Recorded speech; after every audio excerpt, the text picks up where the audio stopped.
বিকৃতি মেটাতে প্রেমিকা গিলেন ম্যাক্সওয়েলের সাহায্যে শিশু কিশোরী স্বীকার করত কুখ্যাত যৌন অপরাধী জেফ্রি অ্যাপস্টাইন।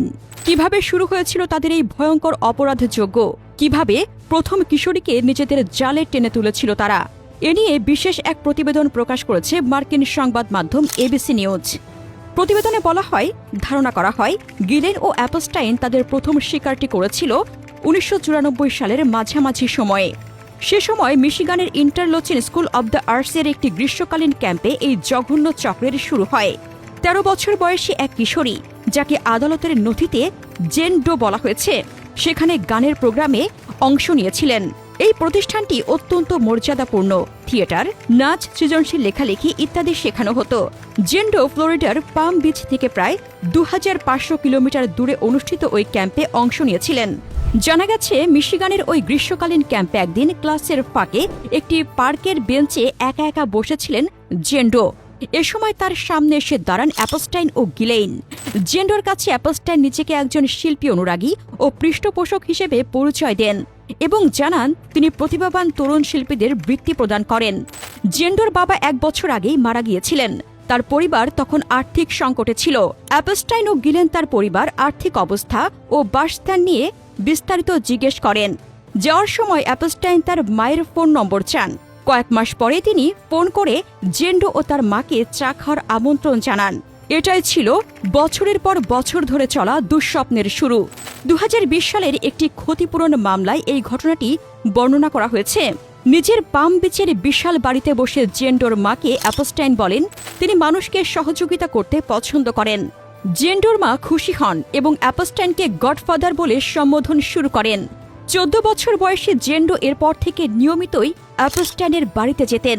সেখানে সুইমিং পুলে সময় কাটানো, সিনেমা দেখা, শপিং এসব করে বেশ আনন্দই পাচ্ছিলেন তিনি। মাকে দেওয়ার জন্য অ্যাপস্টাইন তাকে নগদ অর্থও দিতেন, ভয়েস শেখার খরচও দিতেন। সেই সময়টিতে অ্যাপস্টাইনের বাড়ির সুইমিং পুল এরিয়ায় প্রায়ই নগ্ন অবস্থায় শুয়ে থাকতেন গিলেইন। জেন ডোর কাছে বিষয়টি একটু অদ্ভুত লাগত, তবে গিলেইন বিষয়টিকে একটা বড়দের কাজ বলে হালকা করে দিতেন। জেন ডোর সঙ্গে তিনি বড় বোনের মতো আচরণ করতেন। কয়েক মাস পর পুল এরিয়ায় একা একা থাকা অবস্থায় জেন ডোকে ভবিষ্যৎ পরিকল্পনার কথা জিজ্ঞেস করেন অ্যাপস্টাইন। জেন ডো জানান অভিনেত্রী ও মডেল হতে চান। অ্যাপস্টাইন এ সময় জেন ডোকে বলেন তিনি ফ্যাশন ও প্রসাধনী ব্র্যান্ড ভিক্টোরিয়াস সিক্রেটের মালিকের বন্ধু।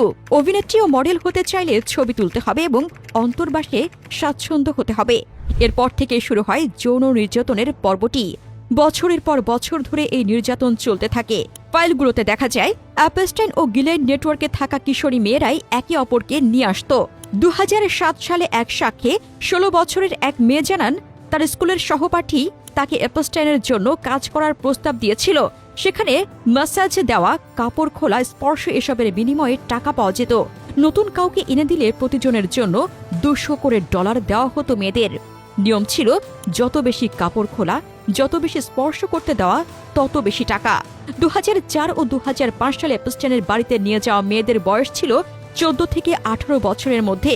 সেই সময়টিতে একজনের বয়স ২৩ বছর ছিল বলে তাকে বুড়ো আখ্যা দিয়ে বাদ দেওয়া হয়েছিল। অ্যাপস্টাইন বলতেন যত ছোট তত ভালো। ভুক্তভোগীরা দীর্ঘদিন চুপ ছিলেন ভয়ে। জেন ডো প্রায় ২ দশক পর নিজের জীবনে ঘটে যাওয়া গল্পটি প্রথমবারের মতো কাউকে বলেছিলেন। অ্যাপস্টাইন ও গিলেইনকে মেয়েরা পরিবারের মতো মনে করতেন, কারণ ওই দুইজন তাদের প্রতি ভালোবাসা দেখাতেন, কৃতজ্ঞতা অনুভব করাতেন। তবে ২০২০ সালে এক ভুক্তভোগী এক ইমেইলে গিলেইনকে সাইকোপ্যাথ আখ্যা দিয়েছিলেন। অ্যাপস্টাইনের জন্য মেয়েদের সংগ্রহ করার কাজটি মূলত তিনিই করতেন। পরে মেয়েদের গ্রুমিংয়েও বড় ভূমিকা রাখতেন। News desk, দুতিয়াল।